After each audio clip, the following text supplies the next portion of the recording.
I recently reviewed K.G.F. Chapter 1, and while I enjoyed watching it, I felt like there were some technical issues that kept me from rating it higher. Now, K.G.F. Chapter 2 finally released earlier this year after some delays, and was a pretty big success. So what did I think of it? Let's talk about K.G.F. Chapter 2. The blood-soaked land of the Kolar Gold Fields has a new overlord now, Rocky, whose name strikes fear in the heart of his foes. His allies look up to Rocky as their savior. The government sees him as a threat to law and order. Enemies are clamoring for revenge and conspiring for his downfall. Bloodier battles and darker days await as Rocky continues on his quest for unchallenged supremacy.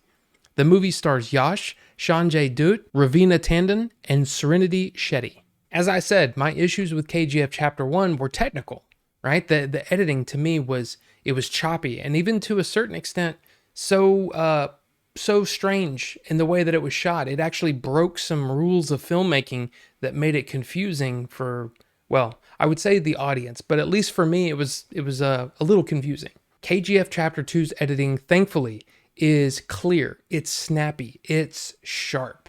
It's really, really well done. And I'd heard that Chapter 2 was, everything was turned up to 11. So I was kind of, look, I'll be honest, I was expecting it to be worse than Chapter 1 as far as the editing is concerned. But thankfully, no. It was very restrained and very well done.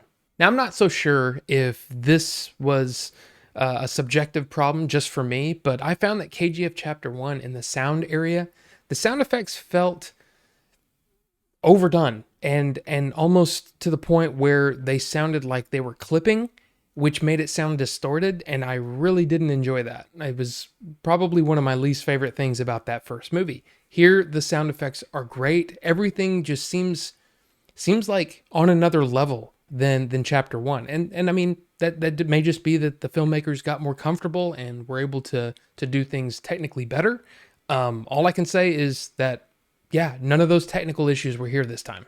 Now, one of the things technically that you might think I might have had a problem with Chapter 1, and that was the way that it was shot. No, I think it was shot beautifully. So I was kind of worried, honestly, about Chapter 2 because I kept hearing people say, "Oh yeah, everything's just turned up and it's just so crazy," and it's no. Chapter 2 looked great. I think it looked very well done. There are some shots I will say that CG wise was a little shaky, but nothing that took me out of the movie so far that I quit enjoying the movie. Now we come to probably, well, maybe one of the most important things, and that's the story. Well, I enjoyed it. I really enjoyed it. I thought, and it's something that I enjoyed the first time around. The melodrama is still here. Like when somebody makes a statement and then the camera zooms in on them and there's a sound effect, boom, all of that is still here. And you know what? I didn't have a problem with that the first time around. So yeah, it's really well done. I actually found the first 2/3 of the movie a lot slower than I'd expected. Like it was, and not slow in a bad way, just it was a slower pace.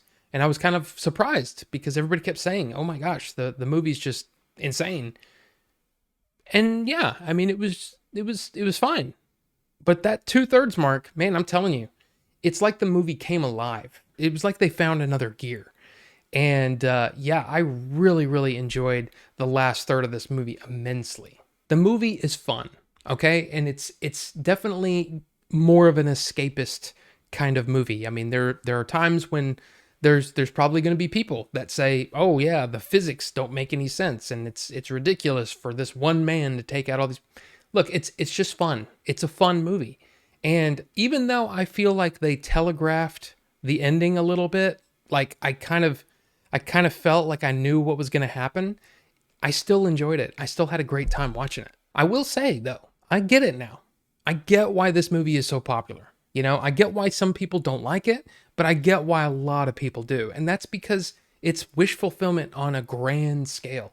I mean, it's the story of a man who came from very, very modest upbringing in a very, very poor part of the country and rose up to become the most powerful man in the country.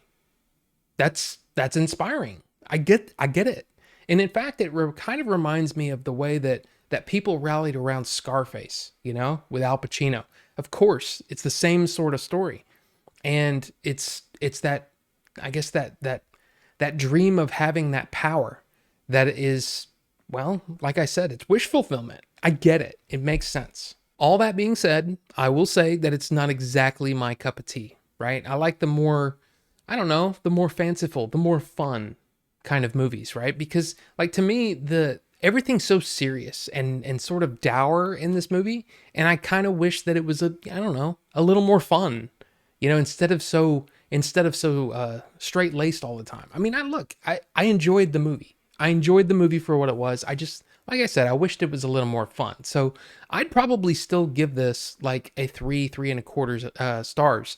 The two together, I would say, yeah, I still think that for the most part, an American audience will probably gravitate toward and enjoy RRR or Bahubali a little bit more.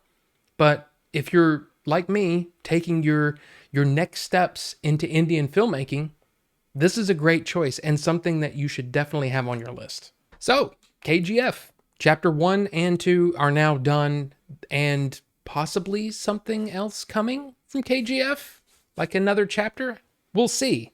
But look, I enjoyed it. I'm kind of curious about you. Like, what did you think of it? And maybe you're like me, going through some of these Indian films and experiencing them for the first time. I'd love to hear your thoughts. So let me know down below and we will talk about it. So thank you all so much for watching, and we will see you on the next one.